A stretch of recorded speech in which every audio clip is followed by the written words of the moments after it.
Më 11 nëntor 2025, qyteti i Tiranës u trondit nga lajmi i vrasjes së Gilmando Danit, një emër i njohur në botën kriminale shqiptare. Dani sapo kishte mbërritur në Shqipëri pas një udhëtimi 4 ditor në Spanjë, ku kishte shkuar më 7 nëntor. Mediat raportuan se ai kishte udhëtuar atje për të organizuar detajet e dasmës së tij, pasi ishte i fejuar me një arkitekte dhe qëllimi i tij duket se ishte të fillonte një kapitull të ri në jetën personale, larg dhunës dhe përplasjeve kriminale. Por realiteti ishte ndryshe. Dani u prit në mënyrë fatale, një prit që duket se ishte planifikuar deri në detaje. Ai po udhëtonte në një Mercedes-Benz të bardhë së bashku me shoferin Muçi Shaljani, një person i lidhur me agjencinë për mbikëqyrjen policore. Ishte një ditë e qetë në rrugët e Rinasit, një zonë që zakonisht frekuentohet nga udhëtarë dhe punonjës të aeroportit, por ajo qetësi dukej se ishte e rreme. Një grup prej 4 personash e kishin pritur me kujdes kthimin e tij. 3 nga ata dolën nga automjetet e tyre me armë të shfaqura, duke hapur zjarr mbi makinën e Danit. Mercedesi u godit pa mëshirë.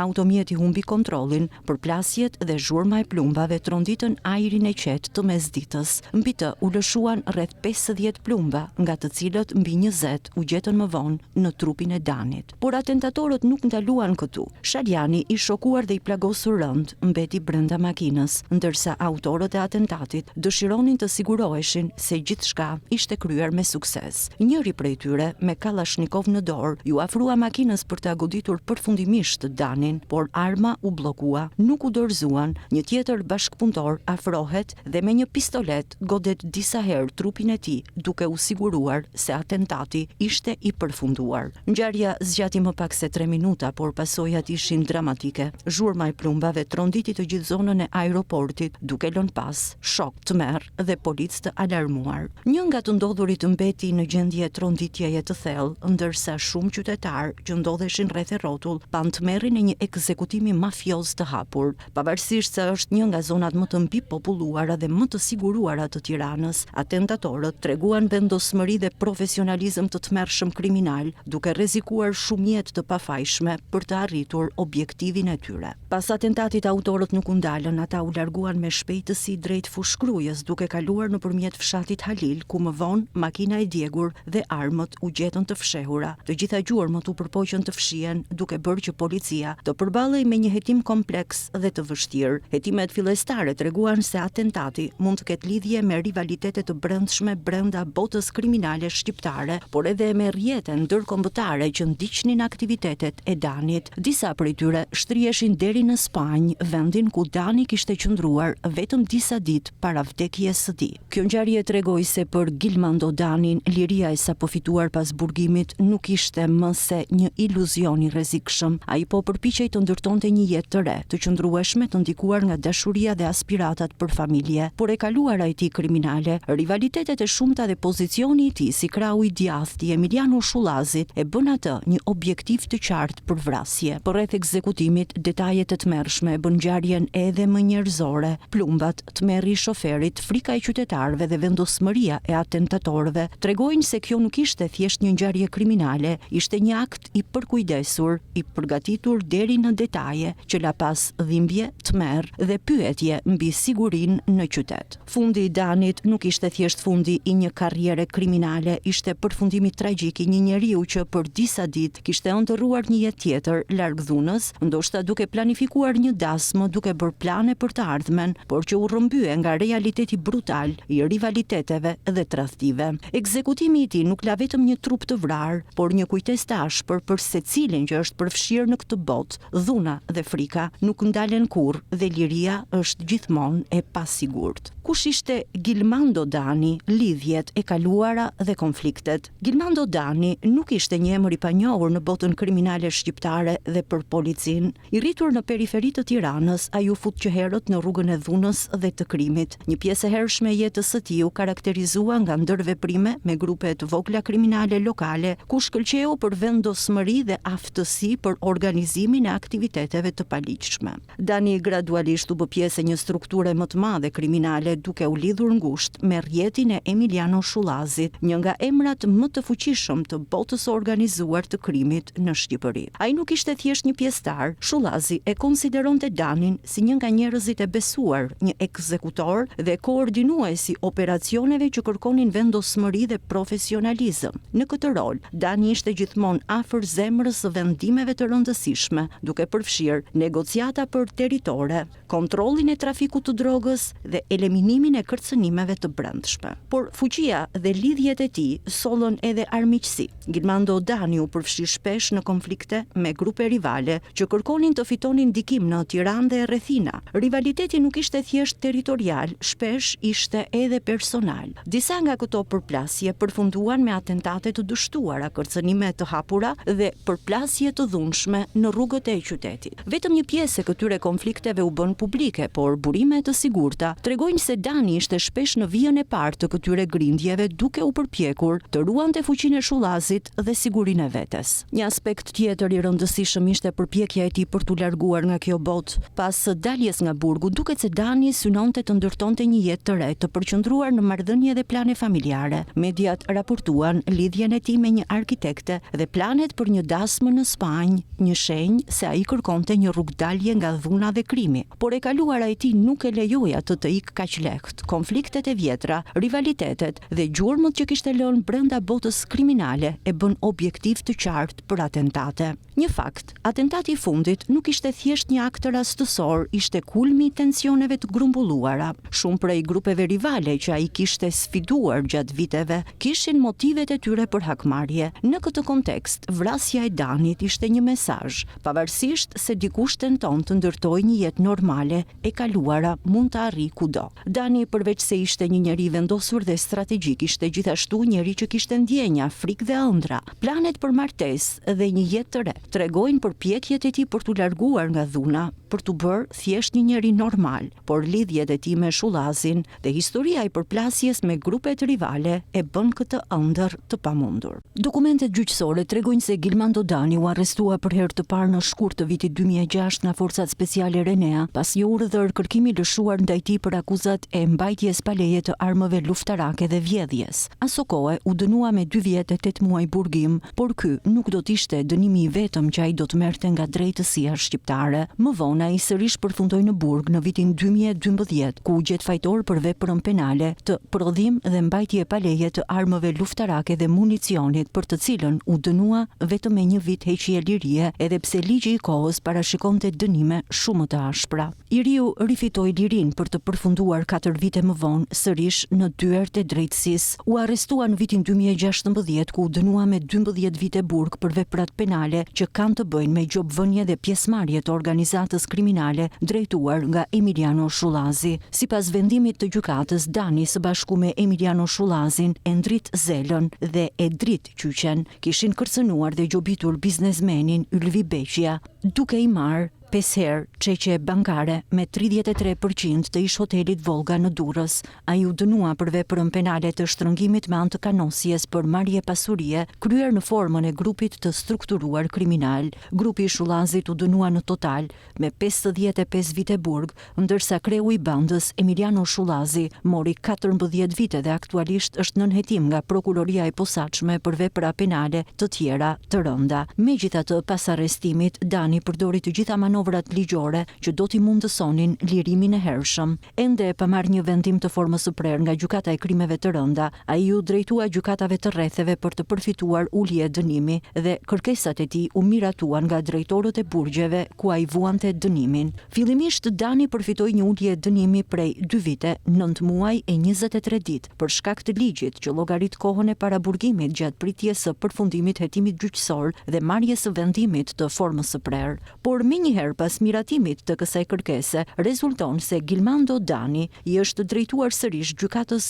Durrës, ku kërkonte një ulje të masës së dënimit në 500 ditë dhe për këtë kërkesë ai referoi periudhës që ka qëndruar në burg nga prilli i vitit 2016 deri në dhjetor të vitit 2021, datë në të cilën përkon edhe me vendimin e gjykatës së apelit, e cila la në fuqi masën e dënimit dhënë për grupin e strukturuar kriminal nga gjykata gjykata e krimeve të rënda. Gjykata e Durrësit e rrëzoi këtë kërkesë si të pambështetur në ligj, por interesante në dokumentet gjyqësore është mënyra se si autoritetet e burgjeve përshkruajnë Gilmando Danin gjatë kohës që ai vuante dënimin në burgun e Rogozhinës, pothuajse në të gjitha proceset që Dani ka hapur në gjykat për të përfituar ulje të masës së dënimit, ai përshkruhet si një njeri me sjellje të mirë dhe se nuk paraqiste rrezikshmëri shoqërore, ai nuk u ndëshkua me masë disiplinore, ruajti komunikim të mirë dhe krijoi marrëdhënie të shëndetshme me personelin e institucionit dhe bashkëvuajtësit. Dani u tregua i motivuar për të respektuar etikën e komunikimit dhe manifestoi sjellje të rregullta dhe tolerante në marrëdhënie me të tjerët, përshkruhet nga autoritetet e burgjeve Gilmando Dani. Në media u raportua se Dani së bashku me grupin e tij ka qëndruar për më shumë se një vit në izolim në 41 bis. Termi 41 bis përdoret shpesh si referencë ndaj izolimit të fortë që aplikohet për të dënuar të rrezikshëm ose për persona që konsiderohen bos të krimit. Qëllimi i 41 bis është të ndërpres çdo kontakt mes të burgosurit dhe organizatës jashtë burgut, duke shmangur urdhrat apo komunikimet që mund të drejtojnë veprimtari kriminale nga qelit. Masa përfshin izolim total, ndalim të komunikimeve, kufizim të vizitave dhe kontroll të rrept të çdo kontakti me botën e jashtme. Dokumente të tjera tregojnë se Dani mori pjesë në aktivitete rehabilituese dhe kulturore. Ai u përfshi në seansa këshillimi individuale dhe grupore, si dhe në aktivitete kulturore, sportive dhe fetare të institucionit. Autoritetet e drejtorisë së burgjeve të Rogozhinës theksuan. Ai mori pjesë aktive në temat e diskutimeve, respektoi ritet dhe aktivitetet fetare dhe tregoi sjellje të mirë në marrëdhëniet me të tjerët. Si rezultat i sjelljes së tij të mirë dhe pretendimit për rehabilitim, Dani përfitoi një ulje të dënimit prej 80 ditësh nga gjykata e Durrësit në vitin 2023, ndërsa një ulje tjetër prej 2 muajsh e 28 ditësh i është njohur për shkak të punës së kryer në ambientet e izolimit. Megjithatë, dokumentet e drejtorisë së burgjeve tregojnë se ai nuk ka shfaqur interes për punë, por ishte i interesuar për kurset e formimit profesional, pa ndjekur programe arsimore, megjithse kishte përfunduar arsimin 12 vjeçar. Ai mori pjesë në aktivitete rehabilituese duke përfshirë seansat e këshillimit individual dhe grupor, ku u bë pjesë aktive tematikave të diskutuara. Gjithashtu, ai u përfshi në aktivitete kulturore, sportive dhe fetare të institucionit, duke respektuar ritet e duke marrë pjesë në aktivitetet fetare të organizuara, vijon përshkrimi i zyrtarëve të drejtorisë së burgjeve. Për sjellje të mirë dhe me pretendimin se është rehabilituar dhe se duhet shpërblyer për këtë qëndrim, ai ja doli të përfitonte një ulje dënimi prej 80 ditësh nga gjykata e Durrësit në vitin 2023, ndërkohë që një ulje tjetër prej 2 muajsh e 28 ditësh duket se e ka përfituar për shkak të punës së kryer në ambientet e izolimit. Në mars të vitit 2023, Gilmando Dani ju drejtua gjykatës Durrës për të 10ën herë brenda një viti ku kërkonte ulje të muajve të dënimit. Kur i kishte mbetur një vit e 6 muaj për të përfunduar dënimin, Dani ju drejtua gjykatës për të kërkuar një dënim alternativ, siç ishte qëndrimi në shtëpi për pjesën tjetër të dënimit që kishte të papërfunduar. Në kërkesën gjyqësore, 47 vjeçari i ligjetimoi kërkesën e zvoglimit të masës së dënimit me faktin se ishte i sëmur dhe se do të punësohej si mirëmbajtës në një kompani brokerimi sapo të dilte nga burgu. Po ashtu, edhe rrethet familjare të tij janë përfshirë si arsye për të legjitimuar dalja nga burgu dhe vuajtja e dënimit në kushte shtëpie. Komisioni i ngritur për këtë qëllim shprehet i dënuari ka shfaqur sjellje dhe qëndrim të mirë, duke mos u ndëshkuar me masa disiplinore, ka shfaqur komunikim të rregullt verbal dhe jo verbal me stafin e institucionit dhe bashkëvuajtësit e tjerë, duke ndërvepruar dhe bashkëpunuar me ta. Ndërkohë që në gjykat është administruar në cilësinë e provës dokumentare kopja e tij shëndetësore. Gjatë qëndrimit në burgun e Rogozhinës, gjendja shëndetësore të dënuarit ka ardhur në përkeqësim pasi ai është hasur me probleme të theksuara kardiake, të cilat shpeshherë janë bërë shkak për shoqërimin e tij drejt spitaleve. Përkeqësimi i gjendjes së tij shëndetësore e bën thuajse të pamundur që i dënuari të marrë kujdesin e vazhdueshëm dhe shërbimin shëndetësor të nevojshëm gjatë qëndrimit të tij, thuhet ndër të tjera në dokument. Por gjatë hetimit gjyqësor, trupi gjykues nuk gjeti prova që Dani të kishte probleme shëndetësore në mënyrë që të legjitimonte kërkesën e tij për daljen nga burgu. Pyetje së mjekut përgjegjës pas në burg dhe informacionit marrë nga qendra spitalore e Burgjeve rezulton se i dënuari me gjithë orientimin e personelit shëndetësor nuk rezultoi të kishte paraqitur dhe të jetë hospitalizuar pranë qendrës spitalore të Burgjeve. Prej këtej, gjykata konkludon se qartësi një situatë e tillë shëndetësore të dënuarit nuk u vërtetua për të legjitimuar aplikimin, thuhet në vendimin e gjykatës, e cila vendos rrëzimin e kërkesës për lirimin me kusht. Por dokumentet tregojnë se Gilmando Dani ka vijuar betejat në shkallët e tjera të gjyqësorit derisa më 6 tetor 2024 ai u lirua nga burgu, ku sipas shkresave rezulton se ai ka kryer fizikisht vetëm 8 vite, 5 muaj dhe 19 ditë burgim. Marrëdhënia me Shullazin, besnikëri, pushtet dhe tensione të fshehta. Gilmando Dani nuk ishte thjesht një pjesëtar i rrjetit kriminal të Emiliano Shullazit, ai ishte një nga njerëzit më të besuar të tij. Shullazi, i njohur për stilin e tij të prerë dhe kontrollin absolut mbi territorin dhe operacionet, gjeti tek Dani një kombinim të rrallë, vendosmëri, aftësi strategjike dhe një sens besnikërie që nuk lëkundej lehtë. Dani shpesh konsiderohej si ekzekutori i Shullazit, por roli i tij shtrihej edhe në koordinimin e operacioneve, mbledhjen e informacionit dhe sigurimin që çdo plan të përfundonte sipas standardeve të vendosura. Shullazi nuk e mbante Danin thjesht për aftësitë e tij në terren. Ai e trajtonte si dikë që mund të mbështetej në momentet më kritike, dikë që mund të ruante sekrete dhe të menaxhonte tensionet me grupet rivale. Por marrëdhënia nuk ishte vetëm hierarkike. Burimet afërta tregojnë se mes tyre kishte respekt reciprok, por edhe një tension të heshtur që rrithte nga natyra e botës ku vepronin. Dani kishte karakter të fortë dhe shpesh, edhe pse në dukje bindës, merrte vendime që nuk përputheshin gjithmonë me pritshmëritë e Shullazit. Ishte një lloj balancimi i vazhdueshëm, të jesh i besueshëm por edhe të ruash dinamikën tënde. Konfliktet e mëdha që pati Dani me grupet rivale shpesh e bën atë objektiv të kërcënimeve, por për Shullazin kjo nuk ishte vetëm rrezik, ishte prova e besnikërisë dhe aftësisë së Danit për të vepruar nën presion. Çdo përplasje, çdo atentat i dështuar ndaj rivalëve forconte pozitën e tij brenda rrjetit të Shullazit, duke e bërë atë jo thjesht një ekzekutor, por një figurë kyçe në sigurinë dhe influencën e grupit. Megjithatë, pas daljes nga burgu, gjërat ndryshuan. Dani duket se kërkonte të largohej nga kjo botë, planet për martesë, jeta jashtë Shqipërisë, tregojnë përpjekjet e tij për një fillim të ri, larg dhunës dhe intrigave kriminale.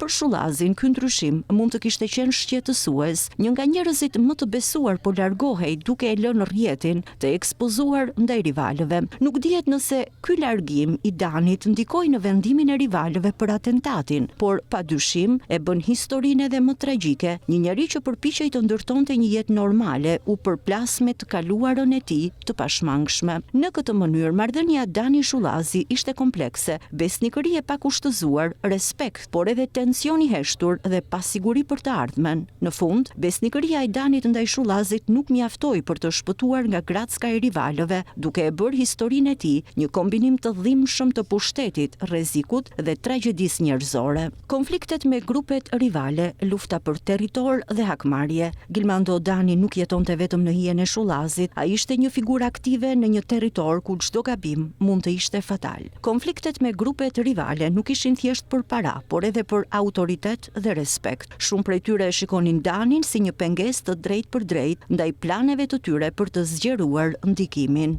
Për vite me radhë, Dani ishte përfshirë në përplasje të dhunshme me grupe të kontrolluara të zonave të Tiranës dhe rrethinave. Burime nga hetimet tregojnë se shumë prej këtyre përplasjeve kishin origjinë nga tradhtitë e mëparshme, konkurenca për tregje të drogës dhe hakmarrjet personale. Për një pjesë të rivalëve, ai ishte person i shënjestruar që duhej eliminuar për të treguar forcën e tyre. Ndër grupet më problematike për Danin dhe Shullazin ishte një rrjet që kontrollonte pjesën e perëndimit të Tiranës, i cili kishte hyrë në një cikël hakmarrjeje të vazhdueshëm. Çdo sulm ndaj Danit ishte përgjigje ndaj një humbjeje territoriale ose mosbindjeje ndaj rregullave të nënkuptuara të botës së tyre. Konfliktet shpesh përfundonin me plumba të shkëmbyer në mes të ditës, makina të djegura dhe paralajmërime të hapura, duke krijuar një atmosferë terrori në zonat përreth. Një nga rivalët më të hershëm ishte me grupin e Astrid Deharit, i përqendruar në Tiranë dhe periferi. Përplasjet për territor dhe tregje të paligjshme shpesh përfundonin me kërcënime dhe sulme të vogla fizike, duke intensifikuar tensionin mes grupeve.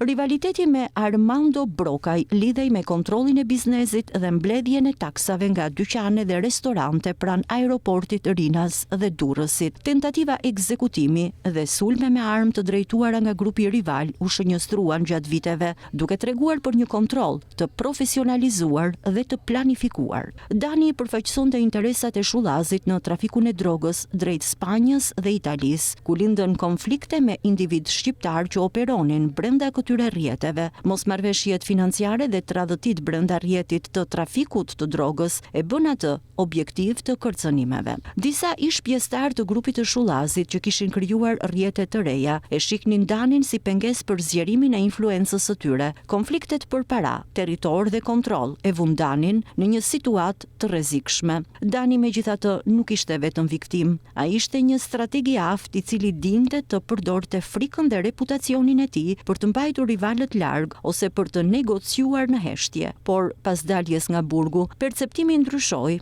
Ai nuk ishte më në qendër të rrjetit të Shullazit dhe disa nga rivalët e tij e panë këtë si mundësi për hakmarrje. Atentati i fundit nuk ishte thjesht një sulm i papritur, ai ishte rezultati një gratske të kujdesshme, ku përplasja e të kaluarës kriminale të Danit, marrëdhënia e tij me Shullazin dhe lëvizjet e rivalëve u përplasën tragjikisht. Një njeri që përpiqej të ndërtonte një jetë të re, u shkatërrua nga historia që nuk e linte të ikte. Gjithçka u mbyll në mënyrë dramatike për Gilberto Danin. Fluturimi i tij i fundit nuk ishte për në shtëpi, por për në një tjetër botë. Ai mbylli kapitullin e jetës së tij, por la hapur një tjetër kapitull, të cilit nuk i dihet se si do të jetë fundi.